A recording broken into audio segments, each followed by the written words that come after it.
Are the Duggars getting with the times and letting go of their ultra-strict courtship rules? It sounds crazy to say, but some fans think the Duggar patriarch is starting to loosen up a little bit about dating. A slew of now-married Duggars have defied several of the family's dating rules with no obvious ill effects, and now Jana Duggar has admitted to having had a few relationships in the past. Could Jana's admissions spell the end for the bevy of rules imposed on romantic couples in the family? Fans think the rules are being relaxed because they just don't work. According to forum users at Previously.tv, the Duggar family might be slowly phasing out some of their stricter courtship rules after seeing they simply don't work. Several well-known families in the Duggars religious sect have experienced failures in the courtship process. There have even been a couple of failed marriages within the ultra-conservative Christian group. The Duggar family is no stranger to failed courtships themselves. Josiah Duggar, now married to Lauren Swanson, entered into a courtship in 2015 with Marjorie Jackson. Jackson and Josiah called off the courtship a few months later and went their separate ways. The Bates family, who are close friends with the supersized family, have also endured a couple of love failures, too.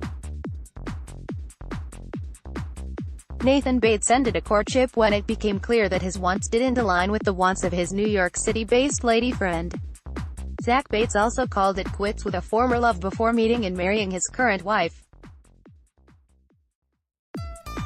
What rules seem to be completely nixed?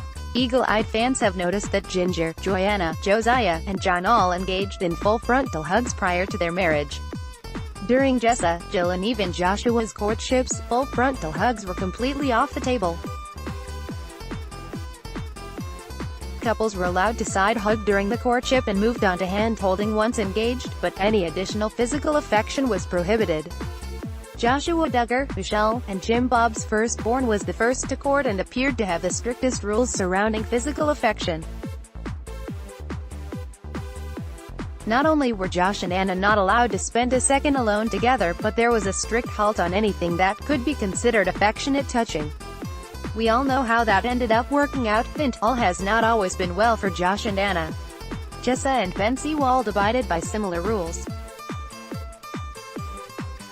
The couple were not allowed to spend time alone together and avoided physical contact up until their wedding day. In fact, the pair took off down the aisle to share their first kiss as husband and wife. Jessa did admit that she snuck off to have private conversations with Ben during their dating days. They seem happily in love and are now expecting their third child together. What courtship rules are more relaxed than they have been? Blame it on the fact that most of the adult Duggars have been married off by now, or blame it on the older couples actually setting their own rules, but it doesn't look like all of the Duggar kids are carting chaperones with them when they hit the town with their loves. Duggar fans allege that John and Abby had more alone time than any other Duggar couple during their courtship. It is rumored that they were seen out and about, sans chaperone, on multiple occasions. Ginger and Jeremy also snuck some cute moments in, despite always having someone around to keep them honest. A hand on the shoulder or waist might not seem like a big deal to most people, but to the Duggar family, it is downright scandalous. Jeremy and Ginger have been happily breaking all manner of Duggar family rules since their wedding in 2016.